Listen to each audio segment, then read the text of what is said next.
Johnny B. Johnny B. in Missouri, go ahead, please. You had a question for the guest? Yeah, I apologize, Catherine. I didn't mean to misname you. That's okay.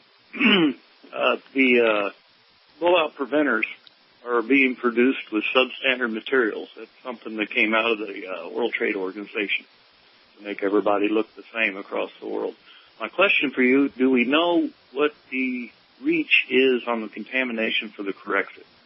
Because I've seen stuff inland that are really... Yeah, how far inland can it go? Thank you, Johnny B. How far inland can it go? We're really not sure. I mean, there's still studies being done, but we were told by one of our scientists at our meeting last week that, just to give you an idea of how far it can go, that a couple of droplets of the oil Corexit mixture, when it rises, I believe it's 7 feet over sea level, with a 3-knot wind, will travel 10 miles.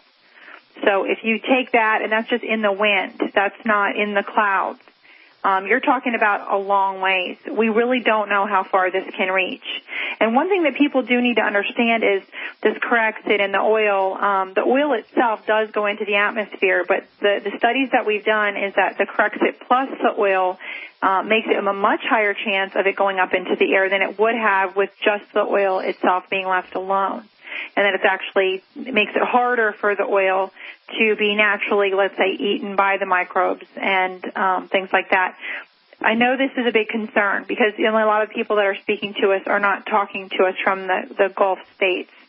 This can go very far inland. I would say stay out of the rain. If there's any hurricanes or anything coming in, or anyone that's in the Gulf states, I don't care if it's a mild, like tropical storm, they need to evacuate because this stuff's going to get picked up and it's going to get blown inland in heavy doses.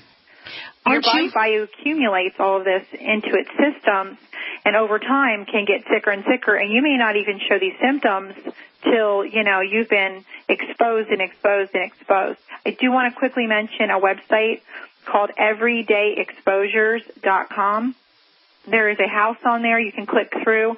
It tells you your normal everyday exposures to chemicals in your home, and it's a very good website for that. But I wish I could tell you more about how far inland. We just don't know yet. Catherine, aren't you afraid for your own family and yourself?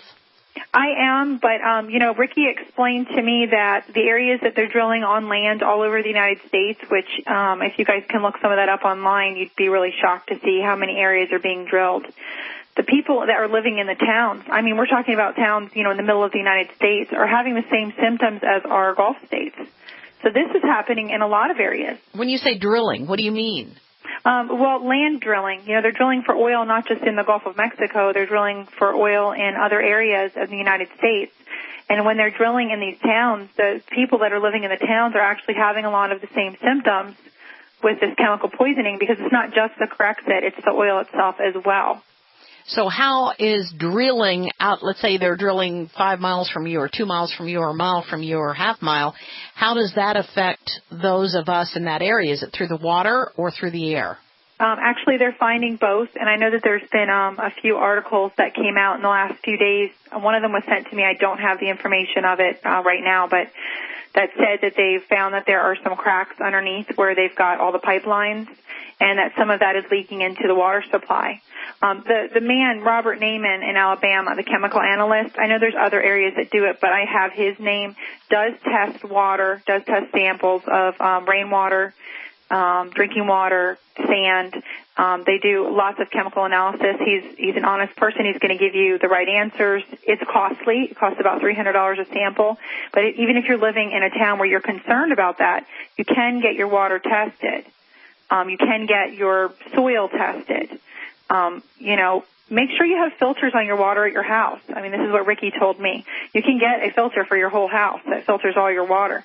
We're living in a day and age now where we're getting chemicals in us from lots of sources, and it's really good for you to know that, things are safe around you, not just trust that the government's making you safe. Absolutely. Absolutely.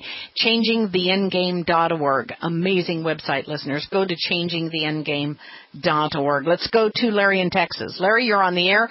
Go ahead, please, with Catherine Birren. How are y'all doing? Hi there. Catherine? Yes. Yes, hi. what I'm doing here is I'm going after some of the officials and so forth through open records. Now, where are you located again? I'm here in Texas, dealing with the fluoride issue and all that sort of thing. So I'm going to go after the water quality departments and the labs. Because obviously you deal with scientists, you have microbiologists who have the test data.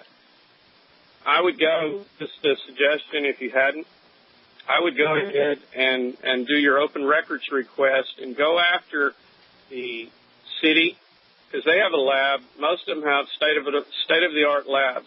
Some of the cities on the coastline, I'd go after the county, and then I'd go after the state fisheries.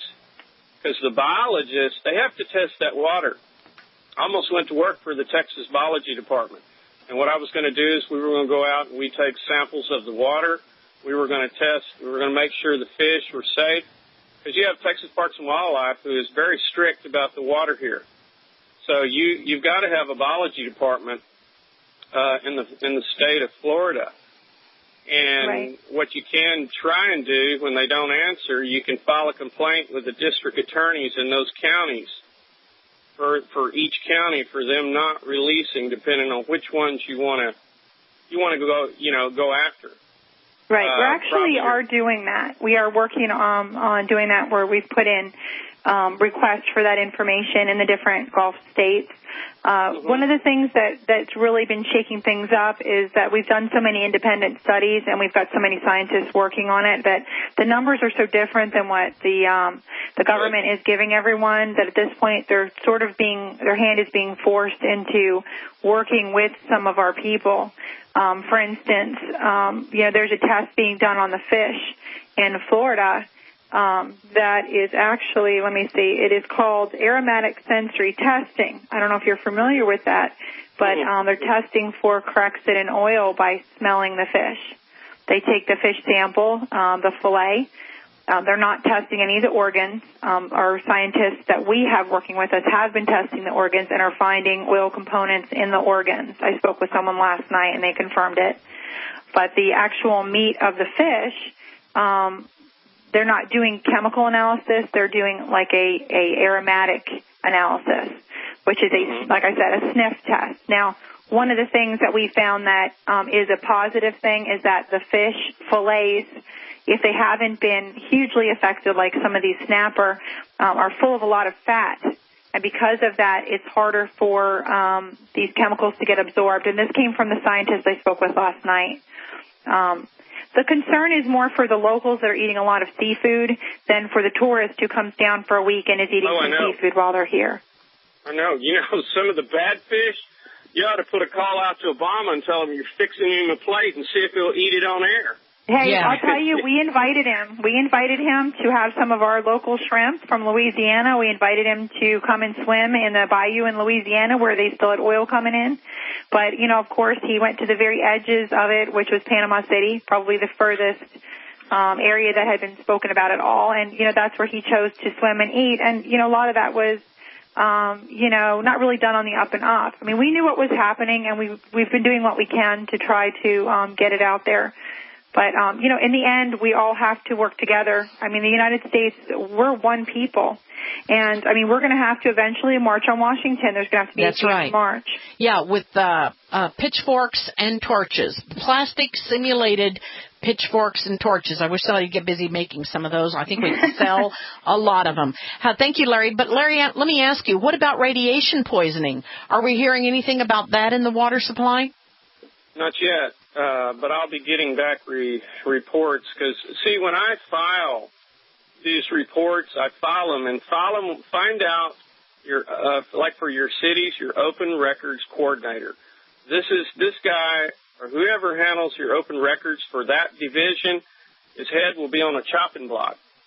So as far as whenever they don't answer, file a complaint with the sheriff's department, who's an agent for the county, and tell them that you want this to go to the district attorney, because some district attorneys will not accept it if you go in. And Joyce, as far as the radiation, I'm going to see what I can do to find out about that, because I want a full report. We have LCRA down here, which is a very powerful It's not a state agency. They LCRA, which is what? LCRA? Lower Colorado River Authority. Okay. And would you let us know if you find out anything on the radiation findings? So we definitely want to know. And also, I want to know what your website is that people can go to. I don't have a website right now. I'm just myself. Fluoride-free Austin? Fluoride-free Austin? Yeah, Fluoride-free Austin is with Linda Green. Okay. And I'll be dealing with her eventually. There's one thing real quick, Joyce. There's a gentleman I want to get. I'll get the information. I'll email it to you. Eddie Craig with Rule of Law. You need to get him on your show. All right. Thank you. Yeah. Email me the information. Thank you very much for the phone call. I appreciate that. Let me go quickly to Eddie in Alabama. Eddie in Alabama, you're on the air. Go ahead, please, with Catherine Birren. Oops. Yes, hang on a second. My fault. My bad.